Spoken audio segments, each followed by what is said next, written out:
वांगजी के सवाल को सुनकर कि विंग वांगजी को छोड़कर जाना चाहता है, इस सवाल को सुनकर विंग को ऐसा लगा कि आखिर वांगजी कहना क्या चाहता है, क्योंकि विंग का तो ऐसा कहने का कोई मोटिव नहीं था। वो वांगजी के साथ ही रहना चाहता है और वांगजी उसके साथ रहे, इससे उससे कोई प्रॉब्लम नहीं है। तो फिर आखिर वांगजी के कहने का क्या मतलब था, ये सोचते हुए विंग ने अपना आईपैड लिया और उसके अंदर लिखा और फिर वांगजी के सामने किया, जिसके अंदर लिखा हुआ था, मेरा ऐसा कोई मतलब नहीं था कि मैं तुम्हें छोड़कर जाना चाहता हूँ। मेरा बस इतना कहना है कि अगर तुम एक्सपेंसेस नहीं उठा सकते तो मैं अपने भाई के एक्सपेंसेस पे रह सकता हूँ। उसने मेरे नाम पे जितना भी रखा है मैं उसका यूज़ कर सकता हूँ। तो वांगजी उसके आईपैड के अंदर ये पढ़ने के बाद कहता है, लेकिन विंग तुम समझ नहीं रहे हो। मैं नहीं चाहता कि तुम अपने रेपिस्ट भाई के पैसे को यूज़ करो। मैं नहीं चाहता कि उसकी ब्लैक मनी, मतलब कि क्या पता उसने कहाँ से कमाया, कैसे कमाया, मतलब कि ठीक है उसकी वाइट मनी भी हो, फिर भी अगर उसने तुम्हारा रेप किया था विंग, तुम समझ नहीं रहे हो। मैं नहीं चाहता कि तुम उसके पैसे का यूज़ करो, मैं नहीं चाहता, बस तुम समझ रहे हो विंग, प्लीज़ समझो यार, मेरी बात को समझो। तो विंग थोड़ी देर सोचता है, फिर लिखता है और फिर वांगजी के सामने अपना आईपैड करता है जिसके अंदर लिखा हुआ था, पर इसमें गलत क्या है, वो मेरा भाई है। तो वांगजी कहता है कि पर उसने तुम्हारा रेप किया था। तो विंग चुप हो जाता है और फिर थोड़ी देर सोचता है और फिर अपने आईपैड में कुछ लिखता है और फिर वांगजी को दिखाता है, उसने मेरा रेप किया, मैंने उसे माफ़ कर दिया। तो वांगजी उसे कहता है, पर मैंने माफ़ नहीं किया है, मैं उसे माफ़ नहीं कर सकता। जो तुम्हारा रेप करेगा, जो तुम्हारे साथ गलत करेगा, मैं उसे माफ़ नहीं कर पाऊँगा। विंग प्लीज़ तुम समझो, तुम समझ लो कि मैं ऐसे नहीं जाने दे सकता तुम्हें, और तुम समझ रहे हो तुम अकेले रहोगे, तुम बोल नहीं सकते हो, तुम्हारे साथ कुछ गलत हो गया कल को तुम्हारे साथ कुछ गलत हो गया तो मैं तुम्हें, मतलब कि मैं खुद को माफ़ नहीं कर पाऊँगा। विंग प्लीज़ मेरी बात को समझो, तुम यहाँ मेरे साथ ही रहो और प्लीज़ तुम अपने आप को ऐसे मतलब कि दूसरे स्कूल जाने के बारे में सोचना बंद करो। मैं जब एक्सपेंसेस उठाने के लायक हो जाऊँगा तब मैं तुम्हें दूसरे स्कूल में भिजवा दूँगा। ऐसे ही थोड़ी देर के लिए विंग वांगजी के साथ बहस करता है, पर फिर वो मान जाता है क्योंकि उससे भी समझ आ रहा था कि वांगजी उसे लेकर वरीड है, क्योंकि विंग अकेला रहेगा तो प्रॉब्लम हो सकती है, क्योंकि विंग बोल नहीं सकता है। तो विंग ने पहले बहुत ज़्यादा आर्ग्यूमेंट करी वांगजी के साथ, पर फिर भी उसने लास्ट में वांगजी की बात मानी और ठीक है कहकर फिर वो वांगजी के साथ रहने लगा। ऐसे ही काफ़ी टाइम निकल जाता है और विंग का 1.5 साल और निकल जाता है, और ऐसे ही विंग को वांगजी के साथ रहते रहते 3.5 साल हो जाते हैं। इन 3.5 सालों में कुछ ज़्यादा नहीं बदला था। विंग को आज भी अकेले बाहर जाने की कोई परमिशन नहीं थी। विंग बाहर स्कूल में पढ़ने के लिए नहीं जा रहा था, वो अभी भी होम स्कूलिंग ही कर रहा था। एमिली उसके उसके साथ आज भी अच्छे से बिहेव करती है। विंग जब भी चाहे तब भी वांगजी उसे बाहर लेकर जाता है, उसे घुमाता है। और ऐसे टाइम पे ना विंग के दिमाग में ये सवाल कभी नहीं आया कि वांगजी अगर उसके स्कूल का खर्चा नहीं उठा सकता है तो फिर ये एक्सपेंसेस कैसे उठा रहा है, मतलब कि उसे घुमाने के एक्सपेंसेस कैसे उठा रहा है। लेकिन विंग के दिमाग में ये सवाल कभी आया नहीं, तो उसने कभी भी पूछा नहीं। और इसी वजह से हमेशा से ही ना विंग और वांगजी ऐसे ही, जब भी विंग का मन करता है या विंग घर पे बोर होता है, वो जब भी वांगजी को कहता है, वांगजी उसे बाहर घुमाने के लिए लेकर जाता है। वैसे वांगजी को ज़्यादा छुट्टियाँ नहीं मिलती, वांगजी ज़्यादा छुट्टियाँ नहीं लेता, लेकिन जब भी वो छुट्टी लेता है वो सिर्फ़ और सिर्फ विंग के लिए ही छुट्टी लेता है। ऐसे ही आज 3.5 साल हो गए थे और अभी ना आज ना विंग का मूड थोड़ा सा ऑफ था, क्योंकि आज कल से वांगजी वापस नहीं आया था, शूटिंग पे गया हुआ था। 2 दिन से वांगजी शूटिंग पे गया हुआ था और वो वापस नहीं आया था, और इसी वजह से ना विंग का मूड थोड़ा सा ऑफ था और उसे अपने भाई की याद आ रही थी, उसे जियांग चेंग की याद आ रही थी, क्योंकि जियांग चेंग कभी भी उसे ऐसे छोड़कर नहीं जाता था। जियांग चेंग कभी भी इतनी लंबी लंबी मतलब कि ऐसे लंबी से शूट के लिए कभी नहीं जाता था। वो हमेशा ही मतलब कि हमेशा विंग के पास रहने की कोशिश करता था।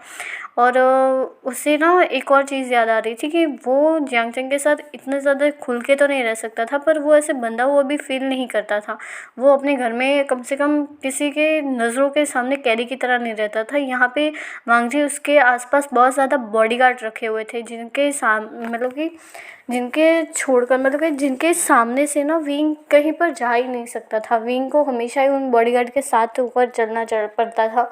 विंग कहीं बाहर नहीं जा सकता था, बॉडीगार्ड उसे कहीं जाने नहीं देते थे। तो विंग के हिसाब से ये थोड़ा ज़्यादा ही गलत हो रहा था उसके साथ। उसका भाई उसे ऐसे कैद ही नहीं रखता था, वो कैद तो था पर ऐसे बॉडीगार्ड के नज़रों के सामने कैद नहीं था। तो वांगजी को मतलब कि विंग को ना ये सब अच्छा नहीं लग रहा था और उसे अपने भाई की याद आ रही थी। तो आज उसने सोचा कि क्यों ना आज वो अपने भाई के साथ, मतलब कि अपने भाई के ग्रेवयार्ड के ऊपर जाए और उसके साथ थोड़ी देर के लिए बातें करे। तो ये सोचकर ना पहले विंग ने बहुत ज़्यादा सोचा कि वो कैसे जाए, क्योंकि बॉडीगार्ड के सामने से कहीं पर भी जाना उसके लिए नामुमकिन था। ये पॉसिबल ही नहीं था कि वो बॉडीगार्ड की नज़रों में धूल झोंके और वहाँ से चला जाए। उसने काफ़ी देर तक सोचा, बहुत कुछ सोचने के बाद फाइनली उसके दिमाग में एक आइडिया आया और उसने अपने आईपैड के अंदर कुछ लिखा और फिर वो अपने मतलब कि मेंशन से बाहर निकला। मेंशन से बाहर निकलकर अपने मेन गेट के पास गया। तब बॉडीगार्ड ने विंग को रोका। जैसा कि विंग ने सोचा ही था कि बॉडीगार्ड उसे रोकेंगे, तो वैसे ही बॉडीगार्ड ने विंग को रोका। तो विंग ने बॉडीगार्ड को अपना आईपैड दिखाया। आईपैड के अंदर जो लिखा हुआ था उसे पढ़कर बॉडीगार्ड ने फ़ोन लिया और किसी को फ़ोन किया। काफ़ी देर तक फ़ोन गया बट बॉडीगार्ड ने कुछ नहीं बोला। इसके बाद विंग ने बॉडीगार्ड से कहा, मतलब कि फिर से अपने आईपैड को लिया और फिर से कुछ लिखा और फिर बॉडीगार्ड को दिखाया। तो बॉडीगार्ड ने फिर हाँ कहा, लेकिन उसने कहा कि तुम हमारे सर की गाड़ी लेकर जाओ। तो विंग ने फिर अपने आईपैड को लिया और उसके अंदर फिर से कुछ लिखा और बॉडीगार्ड को दिखाया, जिसे देखकर बॉडीगार्ड ने कहा, नहीं तुम अकेले नहीं जा सकते, तुम्हें हमारे ड्राइवर को लेकर ही जाना होगा, तुम्हें अकेले जाने की छूट कहीं पर भी नहीं है। तो बॉडीगार्ड की बात सुनकर विंग ने कहा, मतलब कि फिर से अपने आईपैड को लिया और फिर उसके अंदर लिखा ओके, और फिर उसने बॉडीगार्ड को दिखाया। तो बॉडीगार्ड ने कहा ठीक है। इसके बाद बॉडीगार्ड ने ड्राइवर को बुलाया। ड्राइवर ने गाड़ी ऑन की और उसके पिछली सीट के अंदर विंग बैठ गया अपने आईपैड को लेकर।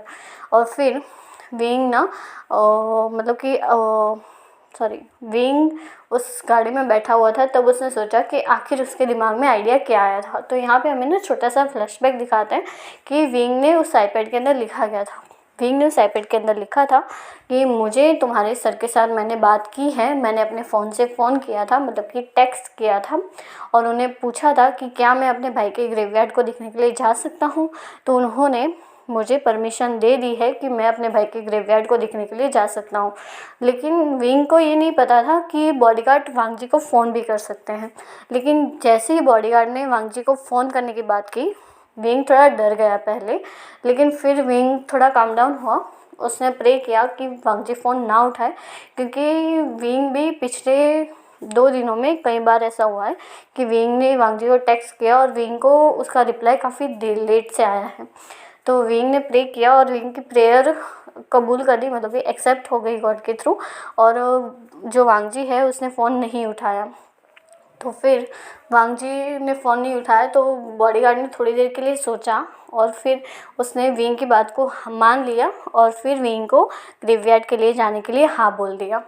तो यहाँ पे हमारा छोटा सा फ्लैशबैक कंप्लीट होता है और अभी विंग गाड़ी को लेकर ग्रेवयार्ड के पास जाता है। जैसे ही वो लोग ग्रेवयार्ड के पास पहुंच जाते हैं, विंग मतलब कि विंग गाड़ी से नीचे उतरता है और फिर वो एक बॉडीगार्ड विंग के साथ ही जाता है। लेकिन वो बॉडीगार्ड जो ग्रेवयार्ड की एंट्रेंस होती है वहाँ पे खड़ा हो जाता है और विंग ग्रेवयार्ड के अंदर चला जाता है। और ग्रेवयार्ड के अंदर जाने के बाद विंग उस ग्रेवयार्ड के पास जाकर बैठ जाता है जहाँ पे जियांग चेंग की ग्रेवयार्ड थी। अब आप लोगों को पता ही है कि विंग बोल नहीं सकता है और यहाँ पे उसके बाद कोई पढ़ने वाला भी नहीं है। तो विंग को ज़रूरत नहीं है कि वो अपने आईपैड के अंदर कुछ लिखे, इसीलिए विंग अपने मन में बात कर रहा है, वो अपने दिमाग में बोल रहा है और वो दिमाग में बोलते हुए जियांग चेंग से ये सब कुछ कह रहा है। तो विंग अब जियांग चेंग से क्या कह रहा है वो मैं आप लोगों को बताती हूँ। अचेंग, मैं जानता हूँ कि तुम वहाँ पे ठीक होंगे क्योंकि तुम भगवान के पास हो।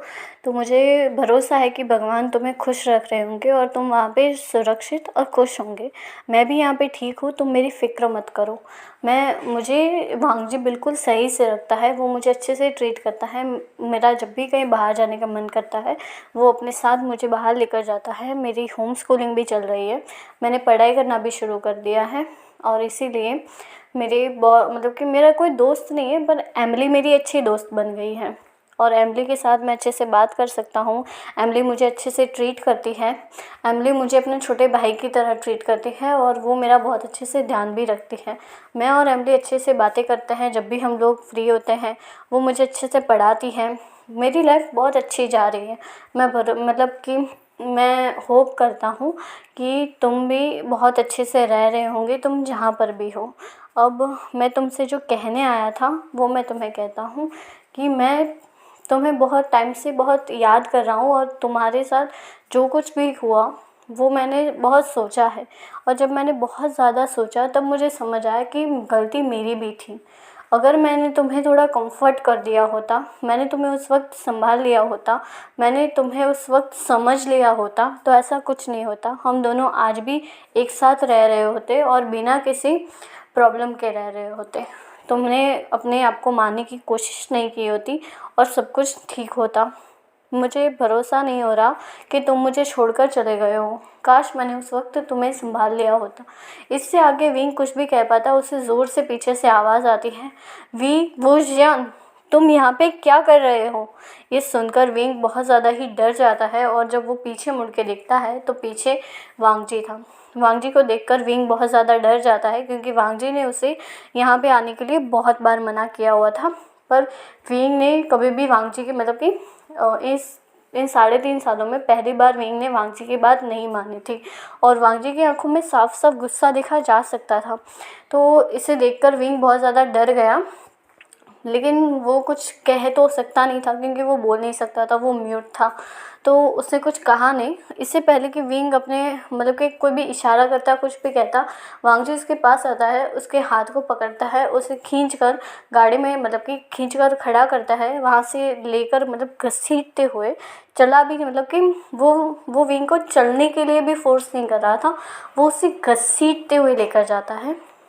वो उसे घसीटते हुए गाड़ी के अंदर लेकर जाता है, गाड़ी के पिछले सीट के अंदर बिठाता है, उसके पास जाकर वो भी बैठता है और फिर वो यहाँ से उनकी मतलब कि जर्नी शुरू होती है घर के लिए।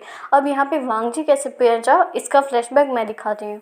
वांगजी अपनी शूटिंग पे था, उसकी शूटिंग अब ख़त्म होने को ही आई थी, लेकिन तभी उसने देखा कि उसके फ़ोन के ऊपर उसके बॉडीगार्ड का फ़ोन है, जो उसका मेन बॉडीगार्ड है, जो विंग का ध्यान रखता है।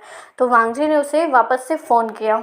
जब वांगजी ने उस बॉडीगार्ड को फ़ोन किया तब बॉडीगार्ड ने वांगजी को सब कुछ बताया कि विंग ग्रेवयार्ड के ऊपर जाने की बात कर रहा था और उसने कहा कि उसने आपकी परमिशन ले ली है। पर वांगजी ने उसे बोला कि उसने परमिशन नहीं दी है। इससे ज़्यादा वांगजी ने कुछ नहीं कहा और फिर वांगजी ने फ़ोन कट कर दिया और सीधे वो विंग के पास यानी कि विंग के पास ग्रेवयार्ड के ऊपर आ गया और उसके बाद जो भी हुआ वो आप लोगों के सामने है। तो विंग और वांगजी दोनों ही गाड़ी में बैठे हुए थे और वांगजी विंग को लेकर मेंशन के ऊपर आया और मेंशन के ऊपर आने के बाद उसने पहले आकर जो कहा वो ये था कि उसने जिस बॉडीगार्ड ने विंग को बाहर जाने दिया उस बॉडीगार्ड को वहाँ से फायर कर दिया, उससे नौकरी से निकाल दिया और फिर उसने नए बॉडीगार्ड को वहाँ पे खड़ा किया और फिर उसने विंग को मेंशन के अंदर लेकर गया। विंग को मेंशन के अंदर लेकर जाने के बाद क्या हुआ, मतलब कि विंग को वो मेंशन के अंदर ले गया और फिर उसने विंग से पहले तो विंग को एक थप्पड़ मारा। चाहते ही उसने पहले विंग को एक थप्पड़ मार दिया ज़ोर से, जिसकी वजह से विंग की आंखों से बहुत ज़्यादा आंसू निकलने लग गए।